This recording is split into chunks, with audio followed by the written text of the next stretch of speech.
A college football game will be played this week. In fact, 4, featuring an FBS school on Saturday. It is week 0.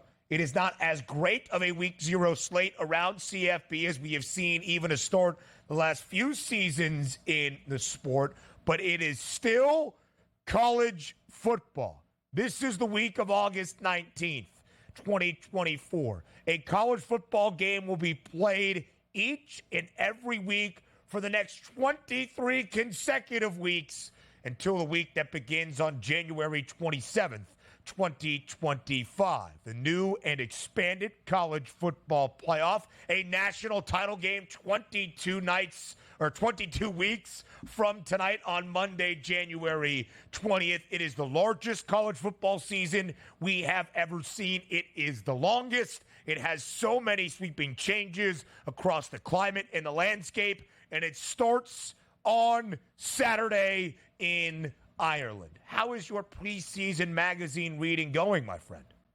Yeah, just taking a look, more like getting eyes on the prize, which means this weekend having these magazines sort of come to life. Like, oh, this guy is returning. This guy's going to be a new wide receiver. Who's trying to break in as that starting running back here? Because there are so many things they have to worry about. Now, through later in the week, I was looking at the FanDuel Sportsbook this morning. Not very many player props out, including that Florida State-Georgia Tech game. But it's always intriguing to me. We never quite know the scenarios that will play out. Heavy run, heavy pass, starting quarterback that's going to play, and even starting running backs down the list. So it's always fun to see these first couple games. Okay, I've been reading about these players all off season. Let's see them go out there and produce. Because for my money, Georgia Tech, starting quarterback coming back, starting running back coming back, that's fine. But Florida State, even though they're expected to be a good football team, we haven't seen a lot of these kids in that starting role just yet.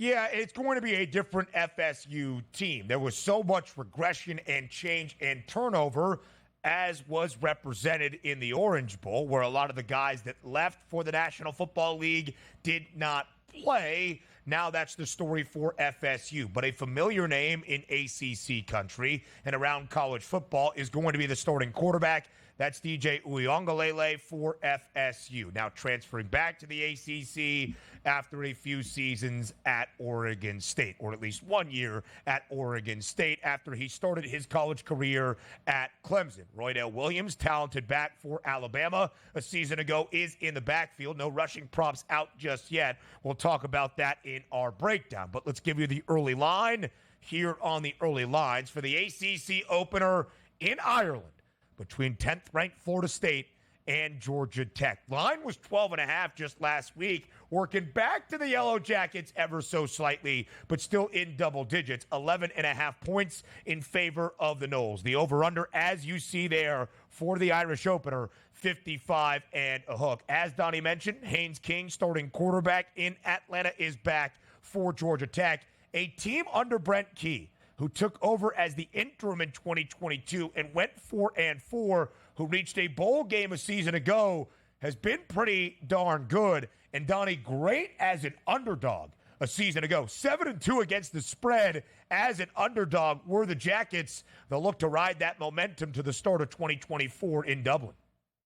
Also, and you take a look at these two football teams, the last time they took the field, Florida State didn't even show up for the bowl game against Georgia, who, quite frankly, Georgia had nothing to play for and wiped the map with them. But if we're looking forward to something sort of a springboard, which a lot of teams use in their bowl games, you had a victory last year over UCF for Georgia Tech that sort of got that all season going. And if there is something to be said about returning starters back, you take a look at, a couple decent players coming back from Georgia Tech, but it always starts with the quarterback. Comfortability in the pocket, had a decent season last year. How can you extend it with another season this year? That's what I'm looking forward to. So I do agree with the line movement from 12.5 to 11.5. But the one thing that we can't measure, DJ Uiagalelei coming over, we know he's a good quarterback. He's been around the block. That's a veteran presence here. And the reason why he went from Clemson to Oregon State was, look, it's not working out at Clemson. I just can't, pass the football that well. He actually was a pretty good passer at Oregon State. And if that transfers over to Florida State, that offense is going to be able to move the football. And also that angle of, we got embarrassed in that last game. Let's go out and show it was just the players that left and not the downfall of a program. So expecting a big performance out of Florida State. But as I said, I do agree. The 12.5 at FanDuel down to the 11.5.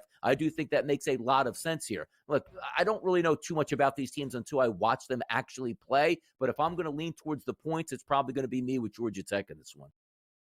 Yeah, so here's where I'm going to look from the betting perspective. I think Florida State makes a statement to start the year. It is not the downfall of a program because of the 60-point blowout in the Orange Bowl. A lot of people will look to what FSU did after they felt, and I believe rightfully so, were left out of the college football playoff. Florida State has won double-digit games now under Mike Norvell. At a point, he was a little bit on a warm seat in Tallahassee. He has reinvigorated this program. The favorites to win the ACC, ranked in the top 10 to start a season in the AP preseason poll, and a team that I believe is going to win the ACC and reach the college football playoff this year in the first year of 12. Again, I believe in Georgia Tech. They are going to be a thorn in the side of many ACC foes throughout this year. 6.5 the win total for the Yellow Jackets, expected to flirt with bowl eligibility for a second straight year.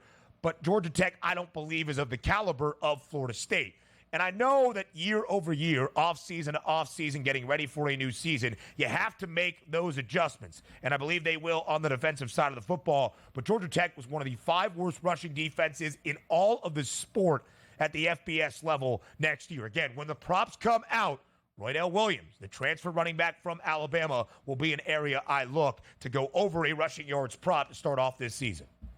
Yeah, it makes sense. And also from those first games here, it's going to be more of an aerial attack. And also, if the game was played in Florida, what are we looking at, Ben? 85 to 90 degree temperatures. Over there in Dublin will be in the 60s, so a little bit cooler weather. And both of these teams sort of outside of their environment, but still playing an ACC football game. There's going to be no, let's just say the crowd is going to be too loud. I can't hear myself, which usually lends it to a little bit better offensive performance because theoretically nobody is really the away team here getting all that much noise from a certain direction. It'll be fun to watch it play out. 2 marquee teams per se, because they're in the ACC, and we'll see how it works out. But at least it's not a 27.5-point spread like you see from SMU and Nevada. This one should be a good one, and it's the first one of the day, which is always nice.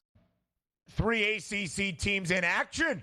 The SMU Mustangs, now a member of the Atlantic Coast Conference. Nevada has won only 2 games each of the past 2 years, and we're all staying up till midnight. Hawaii and Delaware State as well out on the islands. More on the early line up next.